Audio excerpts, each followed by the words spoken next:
Donc, bonjour, Madame Chamel Diandé. Merci de nous avoir accordé cet entretien. Merci beaucoup. Est-ce que vous pouvez un peu vous présenter? Oui, très bien. Je m'appelle Chamel Diadé, donc je suis juriste de formation et dans le milieu professionnel, je suis responsable marketing et communication, donc groupe de la place. Vous faites partie de la Jeune Chambre internationale. Est-ce que vous pouvez un peu revenir sur cette organisation, ses objectifs et ses missions? Effectivement, c'est avec plaisir la Jeune Chambre internationale que j'ai eu à diriger pour l'année 2016, parce que chez nous, les mandats, c'est 1 an, que vous ayez bien travaillé ou pas travaillé du tout. Les instances se renouvellent chaque année pour permettre à tout jeune d'exercer son leadership. Alors, la Jeune Chambre internationale est une fédération mondiale de jeunes citoyens actifs qui a pour mission de doter les jeunes, de leur offrir des opportunités de développement pour qu'ils puissent impacter positivement leur communauté. Et dans cette mission, nous voulons former les jeunes, renforcer leurs capacités en leadership pour qu'ils puissent prendre les responsabilités au sein de leur communauté, qu'ils puissent être des exemples pour leur communauté et qu'ils n'attendent pas tout de l'État ou des communautés, des mairies. Et que ces jeunes-là puissent vraiment tendre la main aux autorités, aux entreprises, aux privés pour le développement local. En tant que femme, qu'est-ce qui vous a poussé à intégrer ce genre d'organisation? Alors, en tant que femme, je dirais en tant plus que jeune, parce que pour moi, je l'ai toujours dit, le leadership est multisexe, qu'on soit homme ou femme. Si on est un leader, on l'est. Donc, et je pense que les femmes, en général, ont un rôle important dans la société parce que c'est elles qui éduquent les enfants, c'est elles qui s'occupent du foyer et c'est elles qui s'occupent un peu de l'environnement familial. Donc, c'est un peu le début d'éducation pour les enfants. Et aujourd'hui, nous sommes jeunes, hein, parce que c'est une organisation qui vise les jeunes de 18 à 40 ans. Nous avons notre part de responsabilité dans le développement local de notre pays. Donc, moi, en tant que jeune femme professionnelle, je me suis dit, le temps libre que je vais le consacrer aux populations et j'ai trouvé une association qui répondait effectivement à mes attentes parce que visant le bénévolat, visant le service désintéressé en faveur des communautés. Et vraiment dans ce cadre-là, j'ai eu à expérimenter le projet qui nous tient à cœur, hein, à la Jeune Chambre internationale Dakar numéro 1, qui est le dépistage gratuit des cancers du sein et du col de l'utérus en faveur des femmes démunies. Et en tant que présidente 2016, que j'ai eu à déplier dans plus de 10 pays en Afrique. Donc rien que ça, vraiment, moi, j'appelle tous les jeunes, hein, qu'ils soient femmes, hommes, c'est pas ce qui est le plus important. Ce qui est important, c'est aimer son pays. Ce qui est important, c'est le service désintéressé par rapport à nos communautés et nos populations. Je voudrais juste en venir. Vous venez de faire 1 an à la tête de la GCI Dakar numéro 1. Donc, vous avez parlé de votre bilan. Est-ce que vous pouvez un peu y revenir plus largement, mais aussi dire quels ont été vos plus grands obstacles? Oui, 2016 a été une très très belle année à la Jeune Chambre internationale, même au niveau du Sénégal, parce qu'on a vu que on a reçu quand même une grande couverture médiatique. Déjà, on est connu, c'est un pas, parce que la Jeune Chambre, malgré ses 42 ans de présence au Sénégal, n'est pas une association très très connu au Sénégal et on a vu qu'en 2016, la large couverture médiatique des télévisions, des radios, des populations même qui s'intéressent à ce qu'on fait réellement. Donc, alors, mon bilan, c'est un bilan très très positif parce qu'en fait, comme je l'ai dit, c'est des mandats de 1 an. Vous êtes investi au mois de novembre et au mois de novembre de l'année prochaine, vous rendez le tablier. Et en 1 an, faire des projets de cette grande envergure qui nous tient à cœur parce que depuis 8 ans, je l'ai dit tantôt, la Jeune Chambre Dakar numéro 1 avait initié des cancers. Et comme le recommande la Jeune Chambre, nous nous inscrivons dans la durabilité. 8 ans, on n'a fait que des sensibilisations, des dépistages gratuits en faveur des femmes défavorisées. En 2016, avec l'appui de notre partenaire, la Fondation Bank of Africa, nous avons pu construire 2 centres, un à Pire, un autre à Ourossogui, des centres de traitement et de dépistage des lésions précancéreuses. Donc, c'est des centres, des bâtiments qui existent avec tout le matériel nécessaire et que les femmes peuvent se faire dépister au niveau de leur localité en échange de 2000 francs symboliques. Donc, ça, c'est une très grande avancée parce que nous savons que le cancer, c'est une maladie qui est très, très coûteuse. et que d'habitude les femmes qui sont dans les villages ont une certaine pudeur. On a parlé donc avec les sensibilisations qu'on a fait, les deux centres, et une de mes grandes réalisations, c'est le fait d'avoir déplié ce projet dans 10 pays en Afrique. Vraiment, je remercie la Fondation Bank of Africa, Madame Amayel Wan, qui est la secrétaire exécutive de cette banque, qui nous a permis, c'est l'occasion aussi de rendre hommage à Monsieur Laurent Basque, qui était le directeur général de la BOA, qui est décédé l'année dernière. Ça fait juste un an qui est décédé et qui avait vraiment à cœur l'éradication de ces cancers génitaux en 10 ans. C'était vraiment notre objectif avec la Fondation Bank of Africa, et on s'est dit, M. Basque avait proposé avec Mme Wan, dans tous les pays où il y a la Bank of Africa et que flottait le drapeau de la Jeune Chambre internationale, que ce projet-là puisse être mené et qu'à la fin, que des centres puissent être construits partout dans ces pays. Donc ça, c'était dans le domaine communautaire. On a expérimenté le projet Oser Citoyens qui appelait tous les jeunes au bénévolat, au service désintéressé de leur communauté, les 48 heures de Diamniadio, où il y a eu, en plus des dépistages des cancers génitaux, des consultations médicales en gériatrie, pédiatrie, gynécologie, même des consultations vétérinaires pour les populations qui avaient des animaux à faire consulter, et que des jeunes médecins bénévoles nous ont accompagnés pour ça. Et effectivement, donc voilà, le 8 mars, on s'est rendu à Pire, où on a dépisté gratuitement 500 femmes avec le maire de Pire, M. Serine Boub. C'est l'occasion aussi de le remercier parce qu'il a beaucoup aidé à ce que ce projet-là puisse être fait avec l'inauguration du centre Idali. Le centre de Pire porte le nom de Idali. Son mari et ses enfants étaient aussi présents. Il y avait le directeur général de la santé, le gouverneur de la région de Thiès, vraiment beaucoup de personnalités qui ont pris part à l'inauguration de ce centre. Alors, dans le domaine de la formation, nous avons tenu beaucoup de formations parce qu'encore, je le dis, pour que ce que nous faisons, pour que ça soit visible et que les jeunes viennent nous rejoindre, il faut qu'on forme des leaders qui puissent attirer. Et aussi, on a ici au Sénégal et en Afrique, on n'a plus de leaders qui attirent. On a plus des leaders qui sont portés sur leur propre image et sur leurs intérêts personnels. Nous, à la Jeune Chambre, nous prônons le leadership bénévole. C'est-à-dire, vous êtes un leader, mais pour amener les jeunes à mener des actions. Vous initiez une petite action, vous invitez d'autres personnes qui vous retrouvent, et cette action-là, elle a un impact beaucoup plus grand. Donc, dans le domaine de la formation, beaucoup de formations ont été quand même faites dans ce domaine. Nous avons même tenu la 8e édition du concours national d'art oratoire, qui regroupait tous les jeunes, des centaines de jeunes venus de tous les pays du Sénégal qui ont pris part à ce concours.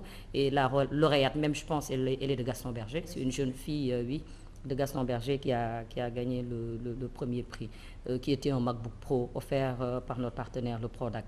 Donc, vraiment, nous avons participé au niveau international à la conférence de zone Afrique et Moyen-Orient à Johannesburg. On a eu un membre qui a même été diplômé de l'Académie du leadership de Johannesburg. Et très récemment, au mois de novembre, je me suis rendue au Canada pour le congrès mondial où j'ai été élue conseillère en développement et croissance de la Jeune Chambre internationale pour la zone Afrique et Moyen-Orient. Donc, c'était vraiment un grand événement pour le Sénégal parce que depuis 12 ans, le Sénégal n'était pas représenté au niveau international en ce qui concerne la Jeune Chambre internationale. Donc, 2016 était vraiment une année avec beaucoup de réalisations, beaucoup de partenariats. Et d'ailleurs, même 2017 continue, parce que cette année, nous avons l'honneur d'avoir le ministère de la Jeunesse qui nous accompagne dans le cadre de nos projets. Vous avez un bon bilan, Madame Diandé. Est-ce que vous, aujourd'hui, quelles sont vos ambitions en tant que pour la GCI, en tant que vice-présidente de la GCI Dakar numéro 1?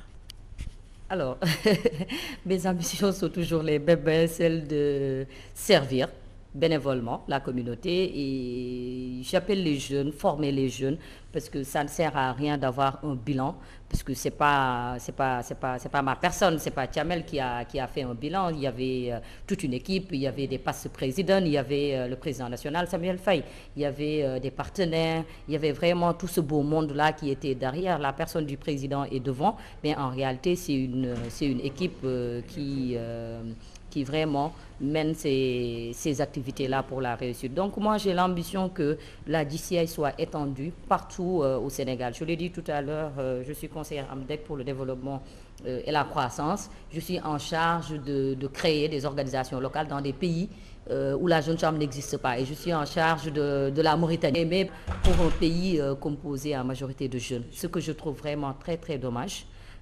Parce que les jeunes quand même sont la locomotive du développement. Un pays ne peut pas se développer si les jeunes ne prennent pas en main le destin de leur pays. Donc moi j'appelle tous les jeunes à rejoindre la Jeune Chambre internationale ou bien à faire ce que nous faisons parce qu'en réalité nous faisons tous la même chose. Toutes les associations citoyennes peuvent se retrouver dans une plateforme pour que l'impact soit encore plus grand. Parce que ce que la Jeune Chambre fait, il y a d'autres associations qui le font de leur côté. Donc j'en appelle vraiment à la solidarité, au dépassement, qu'on sache tous qu'on est là pour le bien-être du Sénégal et le bien-être de l'Afrique. Vous avez tout à l'heure parlé du fait que la Jeune Chambre n'était pas très connue. Est-ce que vous pouvez un peu nous dire qu'est-ce qui est à l'origine de ce problème-là? Alors, ce que vous croyez être à l'origine? Bon, je sais pas trop, parce qu'en fait, la Jeune Chambre Sénégal fait partie d'une des plus grandes organisations créées au Sénégal. Vous imaginez en 1975, donc pratiquement 42 ans d'existence. Et que du temps du sénateur Korafal, Pam Diambesen, ce sont les fondateurs de la Jeune Chambre internationale au Sénégal. Elle était très connue et que des présidents de la République comme Abdou Diouf ont eu à prendre part aux activités de la Jeune Chambre internationale. Très récemment, le président Abdoulaye Wade a présidé la conférence de zone en 2004 de la Jeune Chambre internationale. Mais il y a eu un temps où cette organisation, bon, ça arrive quand même 40 ans, c'est presque à maturité. Donc l'organisation a perdu un peu de son aura. Et là, je pense que notre génération d'aujourd'hui, on est en train de vraiment hisser encore la Jeune Chambre parce qu'elle était trop connue au Sénégal, mais bon, aujourd'hui, et cela s'explique aussi par le contexte actuel du pays et de l'Afrique. Les jeunes sont en train on n'a plus de repères, on perd des valeurs, on veut s'enrichir très vite, on est utile qu'à soi-même. Et c'est vraiment ça qui pose un problème au niveau des jeunes. Et donc des organisations comme la Jeune Chambre, c'est normal qu'elles piétinent parce que, comme je l'ai dit tantôt, ça coïncide avec le contexte actuel. Les gens sont plus portés vers des réussites personnelles, vers des individualités que par le collectif. Alors que nous, en Afrique, on a une société qui était fondée sur le collectif. C'est une société qui est fondée sur la famille, sur des valeurs. Et ces valeurs-là, c'est des valeurs que la Jeune Chambre internationale véhicule. Si vous lisez notre credo, où on parle de la foi en Dieu, de la personnalité, de l'importance de la personnalité humaine, du service désintéressé aux communautés. Pour nous, la personne humaine est plus importante que tout. Et que servir la communauté, pour nous, jusqu'à mourir sans être utile à sa société, tu peux... Alors, donc tout ça fait que, et aussi l'appellation ne nous aide pas trop, parce que beaucoup de jeunes sont réticents. Dès qu'ils entendent Jeune Chambre internationale, pour eux c'est la franc-maçonnerie. Alors que la Jeune Chambre est très très loin de la franc-maçonnerie. Ça, je vous rassure très vite. Moi qui vous parle, je suis musulmane, je suis peul et je suis née dans une famille conservatrice et traditionnaliste. Je ne ferai jamais partie d'une association à but franc-maçonnique. Jamais de la vie. Ça n'entre pas dans mes croyances, ça n'entre pas dans mon éducation. Et qui connaît ma famille, c'est que je n'ai pas été éduquée dans ces valeurs-là. Donc je reviens un peu sur l'historique de la Jeune Chambre internationale qui porte à confusion parce que en fait c'était au début une association de jeunes qui faisait la danse. Et ils se sont dit, au lieu de rester et de danser chaque week-end, ils pouvaient être utiles à leur société. Donc ils ont créé l'association des jeunes hommes pour le progrès. Et ils ont trouvé un partenariat avec la Chambre de commerce des États-Unis. Et ils étaient la Jeune Chambre économique, qui était un démembrement de la Chambre de commerce. Donc c'était les jeunes qui composaient la Chambre de commerce. Et il faut prendre le contexte de création de la Jeune Chambre internationale en 1915. 1915, c'est la date de la Première Guerre mondiale. Donc il y avait le chômage, il y avait pas de travail. Les jeunes étaient désœuvrés. Donc l'économie n'était pas au top et la Chambre de commerce a voulu que les jeunes fassent la promotion de l'entrepreneuriat, que les jeunes créent des entreprises pour relancer l'économie. Donc d'où la création de la Jeune Chambre économique, qui était un des membres de la Chambre de commerce. Et cette association-là s'est étendue un peu partout dans le monde. En Europe, des gens sont venus aux États-Unis, ils ont trouvé ce que faisait cette association, ils ont voulu le déplier en Europe, et de l'Europe c'est venu en Afrique, en Asie, un peu partout dans le monde.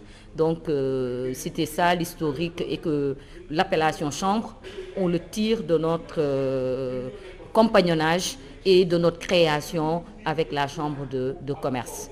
Avec la chambre de commerce. Maintenant, c'est une association de jeunes, je l'ai dit tout à l'heure, de 18 à 40 ans, et qui appelle tous les jeunes du monde. L'essentiel, c'est que vous soyez vraiment intéressés par le développement communautaire de votre pays. Mais les membres, par exemple, la Jeune Chambre internationale est une association apolitique.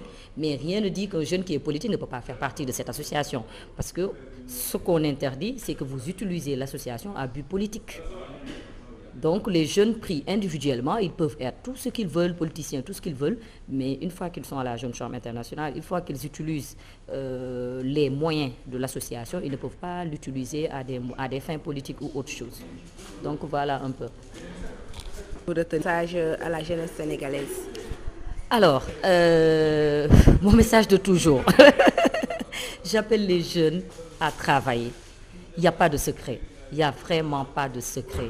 Seul le travail peut nous faire atteindre l'émergence, que ce soit en 2035, en 2050, en 2060. Un pays ne peut pas se développer si les jeunes ne travaillent pas. Il faut vraiment bannir tout ce qui est facilité.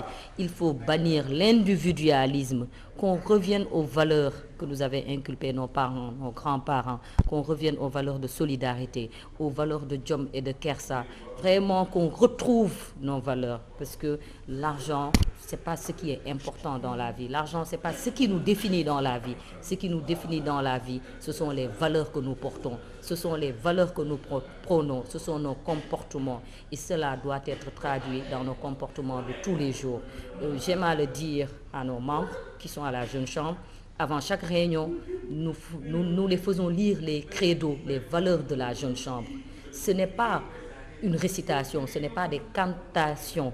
Ce sont juste pour qu'ils aient à l'esprit que ces valeurs doivent guider toutes leurs actions de la vie, que ce soit dans le milieu professionnel, que ce soit dans le milieu associatif, que ce soit dans le milieu familial. La fraternité humaine doit être au centre de tout, parce que l'humain est le plus important, ce n'est pas l'argent. Donc j'appelle les jeunes à travailler, à être solidaires et à viser l'excellence. On ne doit pas être dans la médiocrité et vouloir diriger des gens. Il faut toujours mériter votre poste, que ce soit dans les associations, que ce soit dans le milieu professionnel. Il faut toujours mériter ce qu'on a dans la ville et ne pas tomber dans les facilités. C'est comme ça qu'on change les choses. Si on veut être agent de changement, on doit avoir un esprit de dépassement, un esprit de solidarité et un esprit d'excellence. En tout cas, moi, c'est mon message envers les jeunes. Et les femmes, je leur exhorte, elles sont braves, elles sont courageuses, elles sont dynamiques. Je pense qu'elles doivent juste oser et se dire qu'elles ont une place très importante dans la société, que ce soit dans leur foyer, que ce soit dans le milieu professionnel et que ce soit dans le milieu politique ou partout. Les femmes ont leur rôle à jouer et qu'elles ne se laissent pas distraire, qu'elles ne se laissent pas dire que leur place c'est d'organiser des mariages, des ngéntés, des machins trucs, que vraiment elles ont leur partition à jouer dans le développement du pays. Voilà. Merci.